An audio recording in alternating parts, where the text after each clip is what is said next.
Mais uma vez estamos juntos para o nosso estudo em grupo. Nosso Lar, capítulo 7. Explicações de Lísias. Repetiam-se as visitas periódicos de Clarencio e a atenção diária de Lísias. À medida que procurava habituar-me aos deveres novos, sensações de desafogo me aliviavam o coração. Diminuíram as dores e os impedimentos de locomoção fácil. Notava, porém, que as recordações mais fortes dos fenômenos físicos me voltavam à angústia. Percebemos aqui como o estado mental altera a nossa condição, entre aspas, física do André. Quando ele pensava nas recordações, ele se sentia pior. Continuando, o receio do desconhecido, a mágoa da inadaptação, apesar de tudo, encontrava mais segurança dentro de mim. Deleitava-me agora contemplando os horizontes vastos, debruçando as janelas espaçosas. Impressionava-me sobretudo os aspectos da natureza. Quase tudo cópia melhorada da terra. Cores mais harmônicas, substâncias mais delicadas, forrava-se o solo de vegetação, grandes árvores, pomares fartos e jardins deliciosos. Desenhavam-se montes coroados de luz, em continuidade à planície onde a colônia repousava. Então, meus amigos, vejam só, o que o André via pela janela era como se fosse uma paisagem aqui da Terra. Nada mudava. Ou melhor, era tudo mais belo, mais perfeito. Seguindo, todos os departamentos apareciam cultivados com esmero. A pequena distância, alteavam-se grandiosos edifícios, aliavam-se a espaços regulares, exibindo formas diversas. Nenhum sem flores. Destacando-se algumas casinhas encantadoras, cercadas por muros de era, onde rosas diferentes desabrochavam, aqui e ali, adornando o verde de cambiantes variados. Aves de plumagens policromas cruzavam os ares e de quando em quando pousavam agrupadas nas torres muito alvas, a que se erguem retilíneas, lembrando lírios gigantescos rumo ao céu. Das janelas largas, observava curioso o movimento do parque. Extremamente surpreendido, identificava animais domésticos entre as árvores frondosas enfileiradas ao fundo. Então tinham pássaros selvagens, pássaros livres no céu, e havia animais domésticos. Mais para frente, em outras obras, nós vamos saber isso melhor. Seguindo. Nas minhas lutas introspectivas, perdia-me em indagações de toda sorte.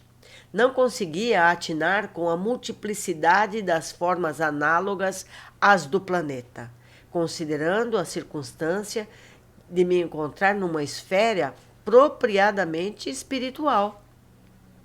Lísias, o companheiro amável de todos os dias, não regateava explicações. A morte do corpo não conduz o homem a situações miraculosas, dizia. Todo o processo evolutivo implica gradação. Há regiões múltiplas para os desencarnados, como existem planos inúmeros e surpreendentes para as criaturas envolvidas de carne terrestre. Almas e sentimentos, formas e coisas obedecem a princípios de desenvolvimento natural e hierarquia justa. Preocupava-me, todavia, permanecer ali, num parque de saúde. Havia muitas semanas sem a visita sequer de um conhecido do mundo. Afinal, não fora eu a única pessoa do meu círculo a defragar o enigma da sepultura. Meus pais me haviam antecipado na grande jornada. Amigos vários, noutro tempo, me haviam precedido. Por que então não apareciam naquele quarto de enfermidade espiritual para conforto do meu coração dolorido? Bastariam alguns momentos de consolação. Um dia não pude conter-me e perguntei ao solícito visitador: meu caro Lísias, acha possível aqui o encontro com aqueles que nos antecederam na morte do corpo físico? Como não? Pensa que está esquecido? Sim, porque não me visitam. Na terra sempre contei com a abnegação maternal. Minha mãe, entretanto, até agora não deu sinal de vida. Meu pai, igualmente, fez a grande viagem 3 anos antes do meu trespasse. Pois note, esclareceu Lísia, sua mãe o tem ajudado dia e noite, desde a crise que antecipou sua vida. Quando se acamou para abandonar o casulo terrestre, duplicou-se o interesse maternal a seu respeito. Talvez não saiba ainda que sua permanência nas esferas inferiores durou mais de 8 anos consecutivos. Ela jamais desanimou. Intercedeu muitas vezes em nosso lar a seu favor.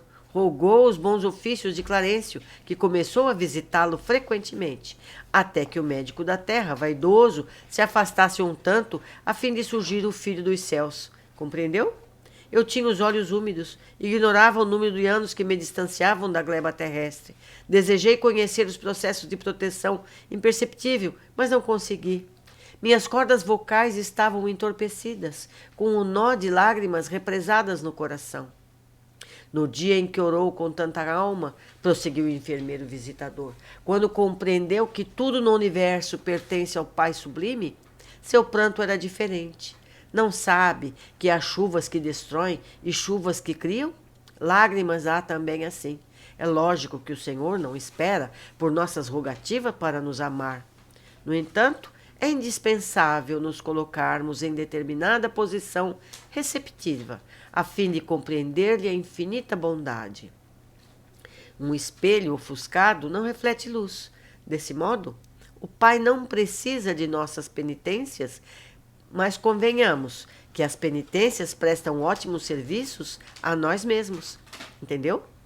Clarencio não teve dificuldade em localizá-lo, atendendo aos apelos da sua carinhosa genitora na terra. Você, porém, demorou muito a encontrar Clarencio. E quando sua mãezinha soube que o filho havia resgatado os véus escuros com o auxílio da oração, chorou de alegria, segundo me contaram. E onde está minha mãe? Exclamei. Por fim, se me é permitido, quero vê-la, abraçá-la, ajoelhar-me aos seus pés. Não vive em nosso lar, esclareceu Lísia. Habita esferas mais altas, onde trabalha não somente por você. Observando meu desapontamento, acrescentou. Virá vê-lo, por certo, antes mesmo do que pensamos. Quando alguém deseja algo ardentemente, já se encontra a caminho da realização. Tem você, nesse particular, a lição do próprio caso. Anos a fio rolou como pluma, albergando o medo, as tristezas e desilusões, mas quando mentalizou firmemente a necessidade de receber o auxílio divino, dilatou o padrão vibratório da mente e alcançou a visão e socorro. Olhos brilhantes e encorajado pelo esclarecimento recebido, exclamei resoluto. Desejarei então com todas as minhas forças. Ela virá, ela virá. Lísia sorriu com inteligência e, como quem previne generoso, afirmou ao despedir-se. Convém não esquecer, contudo, que a realização nobre exige 3 requisitos fundamentais a saber. Primeiro, desejar. Segundo, saber desejar. E terceiro, merecer. Ou, por outros termos, vontade ativa, trabalho persistente e merecimento justo. O visitador ganhou a porta de saída, sorridente, enquanto eu me detinha silencioso a meditar no extenso programa formulado em tão poucas palavras. O que nós podemos observar nesse capítulo? Primeiro, o estado mental alterava o estado físico. Isso acontece com a gente. Quando a gente não está bem disposto, parece que tudo é pior. Chega uma pessoa, faz uma piadinha, faz uma gracinha, a gente já sorri, já tudo muda. Então, é importante que a gente tenha isso em mente. Precisamos preservar o nosso estado mental. 2, a paisagem é como a nossa, porém melhor. Terceiro, há pomares fartos. Então, há frutos lá, e isso é bom. 4, há casas semelhantes ao do mundo físico. Tudo nos parece muito parecido com o que nós vivemos no mundo físico, porém melhorado. É preciso lembrar que a Terra, o que nós temos aqui na Terra, é uma cópia remota do que existe no plano físico. O plano físico é que é no plano espiritual. O plano espiritual é que é perfeito e nós somos uma cópia desse plano. Portanto, nada de admirar. A gente vai encontrar lá tudo que tem aqui, melhor. Quinto ponto, há aves, portanto, animais vivem no plano espiritual. Mais adiante, citou animais domésticos também. Então, a gente tem que manter isso em mente. Mais tarde, em outras obras, nós vamos poder ampliar isso. Sexto, a ajuda materna sempre esteve presente, mas ele não pôde sentir, porque ele estava num plano vibratório inferior. Sétimo, a oração, fruto de sentimentos. Não adianta a gente sair rezando uma fieira de palavras. É muito melhor que a gente deixe que as palavras surjam do nosso coração espontaneamente. Não importa se está mal ordenado, se as palavras não estão bonitas, isso não importa. Importa o que a gente sente, o que a gente pensa no nosso momento de oração. O Pai Celestial não precisa das nossas penitências. Nós é que precisamos nos disciplinar. Então, aquele hábito antigo de fazer promessas, de sacrifícios imensos, de ir a pé até tal lugar, de subir escadas de joelho, o Criador não precisa de nada disso. Nós é que precisamos ter disciplina e nos penitenciar, sim, mas com coisas úteis. Eu vou evitar de comer exageradamente. Eu vou evitar de usar substâncias nocivas como cigarro ou bebida em exagero. Eu vou me disciplinar evitando falar da vida alheia. Então, essas são as penitências que nos fazem bem. Por quê? Essas nos fazem pessoas melhores. Esse tipo de penitência, sim, agrada ao nosso Pai Criador. Nono, Clarencio sabia onde André estava, mas André não podia vê-lo, por estar em frequência diferente. Assim como André não conseguia perceber a presença da mãe, o desvelo da mãe, também não via o Clarencio ou qualquer outro espírito de nível mais elevado que ele. Décimo, a mãe de André vivia em locais mais elevados do que o nosso lar, trabalhando por mais pessoas, não só por André. 11º, nossos desejos e temores ajudam nas realizações. Enquanto André lamentou, só encontrou dores. Quando mudou o tipo de pensamentos, também mudaram as condições à volta dele, encontrando socorro. Mas há condições: desejar, saber desejar e merecer. Nem tudo o que desejamos é para o nosso bem, e nem sempre merecemos o que desejamos. Comparo com os nossos filhos. Eles pedem coisas que a gente tem certeza que vão fazer mal a eles. E a gente sabe negar, a gente sabe orientar, que dirá do Pai Celestial. Então, quando a gente pede, por exemplo, para ganhar na loteria, a espiritualidade maior sabe que aquilo pode ser a nossa queda. Certo? Então, a gente tem que entender que o que nós temos é o justo para o nosso desenvolvimento. E o que nos fala Kardec sobre isso? Vamos citar apenas os itens que ainda não abordamos nas leituras anteriores. Nesse capítulo 7, vamos nos fixar nos animais. Seria interessante que todos vocês lessem a partir da parte 2 do capítulo 11º, a partir da questão 597. Ali o tema trata dos animais. São várias questões relacionadas que merecem atenção, especialmente atualmente quando tantas pessoas têm animais de estimação. Todas se perguntam: o que vai acontecer com o meu gatinho quando ele morrer? E o meu cãozinho? Ele vai reencarnar? Ele vai ficar aqui me acompanhando? Vamos estudar esse tema, mas individualmente, que é importante que vocês também busquem o conhecimento. Não esperem tudo mastigadinho. Vamos observar que na questão 600, diz assim: sobrevivendo ao corpo em que habitou, a alma do animal venha a achar-se depois da morte em estado de erraticidade como o homem?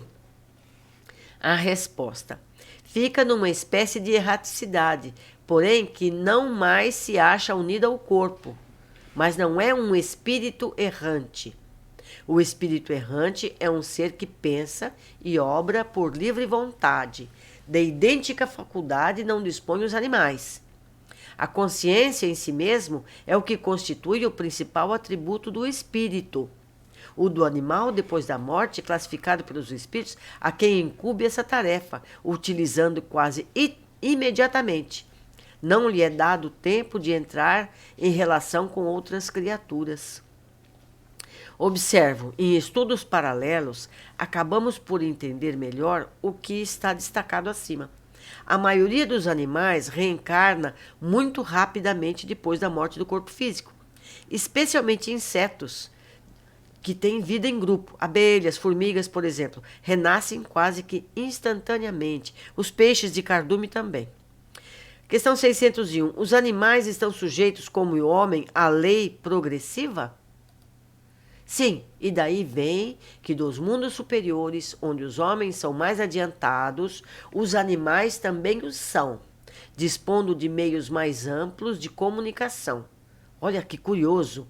Os animais se comunicam de uma forma diferente nos planos mais elevados.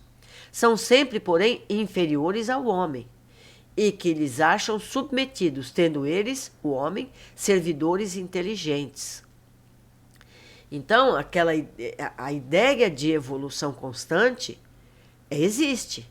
Então, os animais também vão progredindo, eles vão passar para o reino dos macacos e semelhantes, e existe a passagem para o outro reino, mas isso não vai se dar mais na Terra. Isso já aconteceu uma vez. Não deve acontecer novamente na Terra. Isso ocorre em outros planetas que estão em estágio como estivemos na Terra há milhões e milhões de anos atrás. Ficamos por aqui, queridos. Até a próxima oportunidade.